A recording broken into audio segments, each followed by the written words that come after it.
hors-jeu, la nouvelle est tombée. Je pense que vous l'avez vu aussi, vous, amateurs du ballon rond. La Coupe du Monde 2030 va se passer dans 3 pays. 6 pays. Ouais, j'allais en venir. 3 pays, matchs. parce que c'est le Maroc, l'Espagne et le Portugal. Mais les matchs d'inauguration se feront dans les pays d'origine, là où commençait la Coupe du Monde, c'est-à-dire que ce sera en Uruguay, en Argentine, et si je dis pas de bêtises. Et Paraguay. Le Paraguay. Ouais. C'est le multiverse ou quoi? J'ai pas.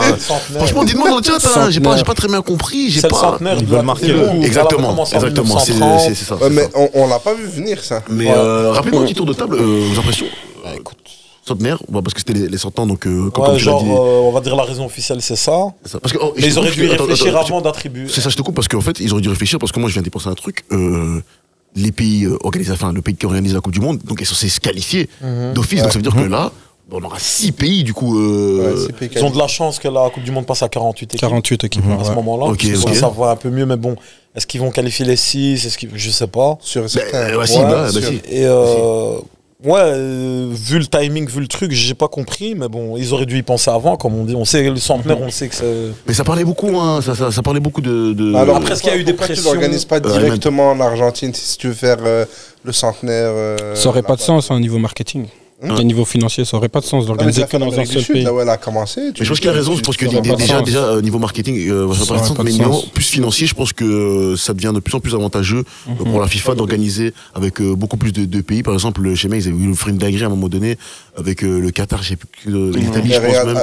Traditionnellement, c'est un pays. Mais c'est un truc Ensuite, il y a eu 2 depuis les années 2002, la Corée, Japon. 2. Là, on va passer à 3 bientôt avec Mexique, États-Unis et Canada. Et 4 ans plus tard, tu passes à 6. On va aller. Après, chacun va organiser la Coupe du Monde. Mais ils ont déjà expérimenté ça avec l'Euro, hein, les gars. Quand ils avaient fait l'Euro, c'était dans plusieurs villes différentes. Hein. Ouais, l'Euro. Et en fait, c'était Platini qui avait soumis cette formule. Ça reste assez. Ouais, c'était un continent, c'est l'Euro. Ouais, c'est ça. Tu voyages plus facilement. Imagine les déplacements. Tu vas jouer match d'inauguration. Donc, il n'y a qu'un seul match. Du coup, tu vas jouer en Argentine. Tu te prépares où? Tu vas te préparer en Argentine ou dans le Moi, je trouve que l'idée, elle est bonne, c'est l'organisation qui pose problème. C'est ça, en fait, voilà. T'as vraiment Najib, l'organisation, elle est bizarre. Tu vas jouer un match au Maroc. Voilà, c'est ça, les gars, le pire, c'est même pas pour les joueurs, déjà, c'est pour les supporters. C'est les supporters. C'est vrai, les déplacements. Les supporters du Maroc ou, je sais pas moi, du Japon. Et ton match d'inauguration, il est en Uruguay. Tu fais comment? Ouais, c'est ça. Et puis, l'autre match, il est en. Faut prendre ton hôtel et tout ça. Moi, je trouve ça. Les déplacements, vous pensez qu'ils sont basés par rapport à quoi? Moi, je crois qu'il y a eu peut-être des pressions politiques. Pression politique, là, par exemple, c'est un comme il m'a truc dit. particulier de 2030 parce que, comme on a dit, c'est le centenaire. Donc, pour rendre hommage au centenaire, je pense que ça aurait été une bonne idée de faire un match d'inauguration. Après, là, je pense que ça parle de 2-3 matchs sur le continent Amérique du Sud et ensuite passer en Europe. Ça, c'est un peu compliqué. Ils auraient dû faire peut-être le premier match ou limite les 2 premiers matchs en Amérique du Sud et puis tout le reste en Europe. Comme la NBA fait tout simplement. Tu as à chaque fois 2 équipes, donc 4 équipes qui jouent à l'étranger, par exemple en Chine, etc. Et puis la saison NBA commence et directement tout sur le sol américain. Mais ça, c'est plus pour promouvoir le sport, etc. Là, c'est un peu de la même chose. Tu n'as pas besoin. À la limite, tu veux faire un hommage, tu fais, je sais pas, tu fais que le premier match c'est l'Uruguay ou l'Argentine qui fait le premier match. Non, maintenant chaque pays en Amérique du Sud aura un match, c'est ça si j'ai compris. Même 2 matchs, je pense. Chaque pays. Même 2 matchs. Après, la VAR me dit 3 matchs même. 3 matchs chaque pays. 3 matchs chaque pays. Donc ça veut dire organiser, tu vois, les phases de poule, par exemple en Amérique du Sud. Et après, à partir des 8e de finale, comme ça, c'est clair pour les supporters. Mais là, c'est compliqué pour les joueurs. Pas tout seul à la fois, Gaussou. Très compliqué pour les joueurs et en plus inégal. Envers les nations et les équipes qui joueront en Amérique du Sud et toutes les autres qui joueront en Europe. C'est inégal, c'est pas les mêmes conditions. Mais de par nature, elle est illégale parce que tu as déjà 6 pays qui participent, tu vois, qui sont d'office qualifiés. Donc ça, on va s'y habituer parce qu'il va y en avoir des pays qualifiés. Je pense aussi, avec les organisations que ce soit plus clair, alors tu vois, qu'on fasse la phase de poule sur le continent. En Amérique du Sud, comme ça tout le monde est concerné. Et puis par après, on fait. Tous les matchs à élimination directe. Et les matchs à élimination directe sur un autre Maroc, continent. Espagne, Portugal. Voilà, comme ça. Mais attendez, mais en 2026, il y a déjà une Coupe du Monde organisée en Amérique, non? Ouais. En 2026. Non, en Amérique du Nord. Avec Canada, États-Unis et Mexique. Donc ça fait c'est de zone en zone. N'oublie pas que la moitié des équipes, elles jouent que la phase de poule. C'est pour ça que j'ai proposé ça. Mais tu peux pas faire une Coupe du Monde où la moitié des équipes, elles vont jouer que là-bas. Enfin, elles seront déjà. Leur Coupe du Monde, elle s'arrête en Amérique du Sud, tu vois. Ils vont pas connaître la Coupe du Monde en Europe, donc. Ouais, mais ça évite aussi tous les. Parce que s'ils font un seul match d'ouverture ou peu importe, donc tu as des gens qui vont se déplacer là-bas en Amérique du Sud, puis pour le reste de la compétition, ils doivent revenir en Europe et. Ouais, moi, je vous donne ma théorie, j'ai une théorie de complot là. Blanchiment d'argent, de cartel, des associations de malfaiteurs. Attention, Peggy 18. J'ai des contacts dans la Monclo-Mafia. Attention. Les contacts. Attention. Non. Regarde, depuis le départ, la candidature, c'est Maroc, Portugal, Espagne. C'était clair, c'est ces trois pays-là, il n'y a pas d'autres pays en plus. Non, c'est logique. Il y a même eu un moment des histoires d'Ukraine qui allaient rentrer, ils ont vite mis ça de côté. Les frérots. Donc ok, la candidature, elle était là et c'était pratiquement sûr que ça allait être celle qui allait être retenue, tu vois. Moi, j'ai l'impression, l'Arabie Saoudite a vraiment envie d'organiser la Coupe du Monde au plus vite. Mais oui. Ils se disent, si on fait d'abord en Afrique, puis après on doit aller encore en Amérique du Sud, puis après il faut revenir en Europe. Avant l'Asie, ils l'ont dans 20 ans. Dans 20 ans. Moi, je sens qu'ils se sont dit, on met 3 matchs d'inauguration en Amérique du Sud.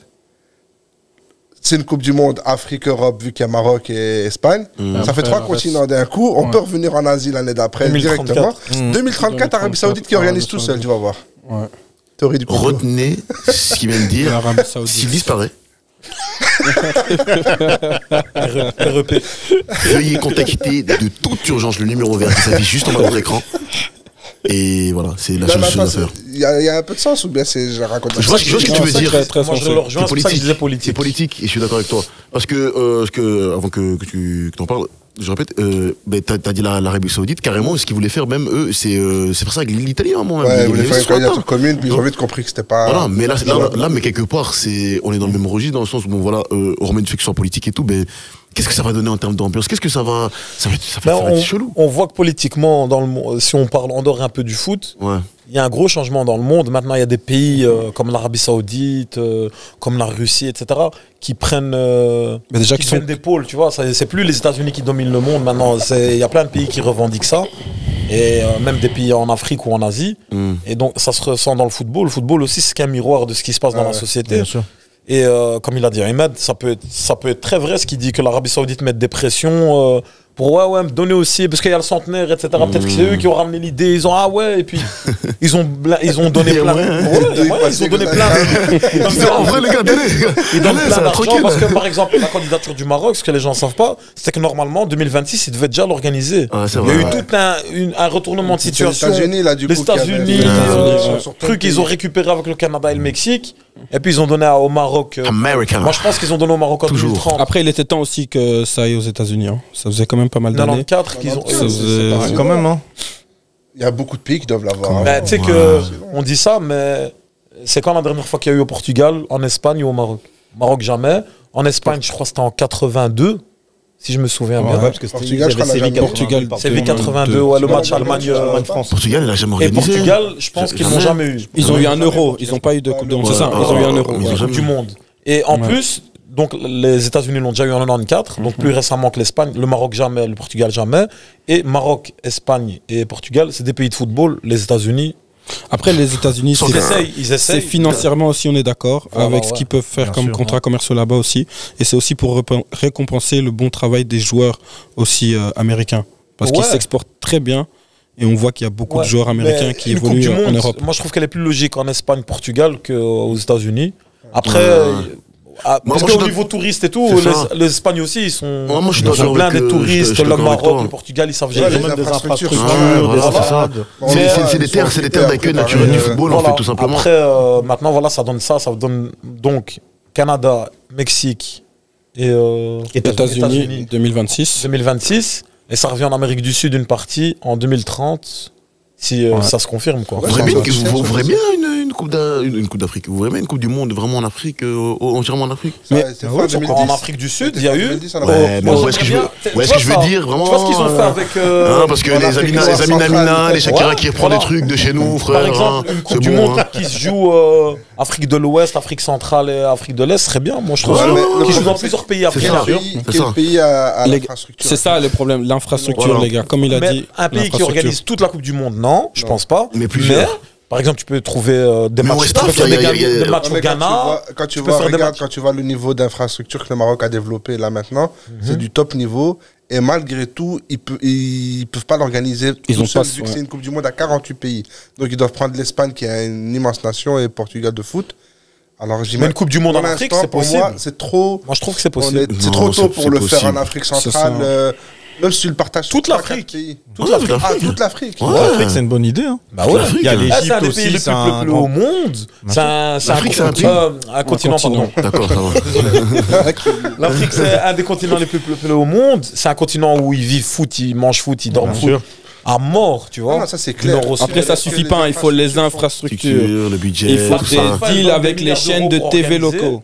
T'as déjà vu les billets pour aller juste au Congo ou pour passer du Congo à un autre pays? Mais tu crois que quand tu devras aller au Canada ou aux États-Unis, tu vas pas payer cher? C'est pas moins cher. C'est juste les gens, psychologiquement, ils sont peut-être pas prêts à payer 800 € pour aller au Ghana, mais ils vont payer 800 € pour aller au Canada. Mettez cet homme président. Même quand ils ont merde, je me dis, votez pour moi. Non, mais c'est pas ça les prix. C'est beaucoup plus cher encore en Afrique que ça. C'est ça. La Coupe du Monde au Qatar. Tout à la fois. Moi, je trouve que ça peut aider. Pourquoi pas l'Afrique, pourquoi elle pourrait pas avoir? Ils sont pas prêts. Moi aussi, je suis d'accord. En 2030 ou 2034. C'est trop tôt. Tu te rends pas compte du nombre d'infrastructures qu'il faut. Et c'est pas nécessairement les stades, en fait. Attention, là, c'est pas que les stades, c'est l'accès au métro. Pour les supporters, le logement sur place. Il faut aussi, au niveau des prix des billets aussi, il faut que ça soit accessible pour tout le monde.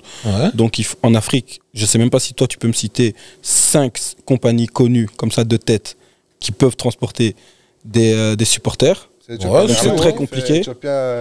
Ethiopian Airlines, ok. Mais après, il y a Royal Air Maroc, il y a la compagnie d'Afrique du Sud aussi, j'ai oublié.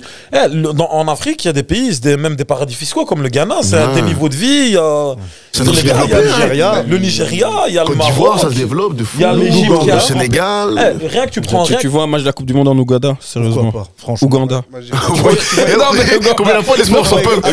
Je sais même pas s'ils ont un stade homologué niveau FIFA. Il a dit, je sais pas, non, je te jure. Je sais pas, tu vois les gars. Ouganda aussi qu'ils ont de l'argent. Coupe du Monde au Qatar. L'argent, le Qatar pour développer. Je sais pas. Mais ils vont débloquer aussi de l'argent, les gars. Le Qatar, tu n'accueilles pas une Coupe du Monde. Ils vont pas développer. Dans les 50 pays, attention, leurs infrastructures. Carton jaune ici pour là, carton jaune ici pour Najib et carton jaune ici pour tout le monde. Les trois ici là parce que non, je respecte. Il a rien dit. Et en plus, il a la chance d'être le nouveau. Donc il a la chance. Rapidement, Ahmed, comme ça, on va vite faire un tour de table et ensuite si on veut comparer au Qatar, le Qatar, ils ont assez d'argent et de ressources pour développer les infrastructures pour accueillir l'événement. C'est juste en termes d'organisation, c'est pas en termes de ferveur populaire ou de foot, ou tu vois. C'est l'une des coupes du monde les meilleures organisées. Des pays qui en Coupe d'Afrique, rien qu'en Coupe d'Afrique, ils doivent jouer sur des stades synthétiques, sur des. Parce que déjà les conditions climatiques sont compliquées et ils n'ont pas l'argent pour mettre les infrastructures. C'est pour ça que j'ai dit plusieurs pays d'Afrique. Même. Vous allez me dire sur les 50 pays d'Afrique, on ne s'est pas en trouver 5-6 qui sauraient organiser une Coupe du Monde. Je pense que oui. Il faut les mettre d'accord déjà. Ouais, ça c'est plus compliqué. Il faut les mettre d'accord. Ça à l'aise un peu de. Et aussi vous avez oublié un détail aussi. Vous avez aussi oublié un dernier détail important. Gaoussou, on finit avec toi. Et puis on va passer à l'école des champions. Donc vous avez oublié un détail important, c'est que quand on construit des stades, et qu'on développe des infrastructures, il faut que ça soit réutilisable pour la suite, après la Coupe du Monde. Bien sûr. Je sais pas si toi, dans ton amour pour le foot, tu observes un peu les championnats nationaux africains. Moi, personnellement, il n'y en a aucun qui me fait kiffer. J'entends le Raja Casablanca, ok, la ferveur des supporters, etc. Mais en termes de championnat, vraiment, ou parfois l'Égypte, mais sinon derrière, mais les gars, un peu rien. Alors qu'au niveau du Qatar, etc., tu fais une Coupe du Monde, tu fais pas spécialement, mais regarde, tu fais des infrastructures, tu développes des stades comme le frère ici l'a dit. Donc tu as mis de l'argent et derrière la Coupe du Monde, c'est réutilisé par le championnat. Et c'est vide. On prend l'exemple du Qatar ou bien même pas le Qatar, je vais oublier parce que eux ils sont des pétromonarchies, ils ont trop d'argent. Ah, c'est trop. Excuse-moi, ils vont en 2026, on va regarder des matchs au Canada. Dis-moi au Canada, qui est-ce que je vais regarder? Même leur équipe Vancouver, elle joue en MLS. Pas toi, mais les gens là-bas, ils regardent. Ils n'ont pas besoin. Mais tu crois qu'en Afrique, moi je regarde pas. L'Afrique, c'est un continent où il y a full de gens qui arrêtez. En même temps, c'est aussi un boost. N'oubliez pas, en Amérique du Nord, les stades sont déjà là. Parce qu'ils ont des énormes universités, ouais, etc. Mais ils servent à plusieurs disciplines sportives aussi. C'est que l'Afrique. Ouais, les équipes nationales en Afrique, il y en a aucune. Non, ils servent à plusieurs disciplines. On n'a pas dit ça. C'est pas ça qu'on a dit. Non, c'est pas ça qu'on a dit. J'ai pas dit que tu vas aller, je sais pas moi, dans un pays en guerre en Afrique et tu vas faire une Coupe du Monde. Non, tu vas bien choisir, bien sûr. Mais moi, je trouve que ce serait beau que l'Afrique entière elle puisse avoir une Coupe du Monde rien qu'à elle. Non, je veux une autre. Je pense que si l'Afrique du Sud y est parvenue, je pense que toute l'Afrique s'y mette. Mais oui, on peut y arriver. Il faut avoir de l'espoir. C'est fini. On parle quand même. C'est fini ça, Parlez bien. C'est fini ça. On soit capable déjà d'organiser une CAN correcte, s'il vous plaît, avant de parler de Coupe du Monde. C'est le mot de la fin. Ça, c'est pourquoi l'Afrique a du mal à avancer. Non, pas spécialement, c'est une réalité, les gars. C'est une réalité. C'est une réalité. Elle était belle. Merci, c'est tout. Ok. Elle était belle. On sait qu'il y a des choses difficiles, mais on les nomme pour les arranger. Mais la logistique pour organiser dans un pays et dans plusieurs villes d'Afrique, c'est différent. Bien sûr. C'est ça que je veux dire. Mais c'est un challenge, c'est à Paris. En parlant de challenge, transition parfaite.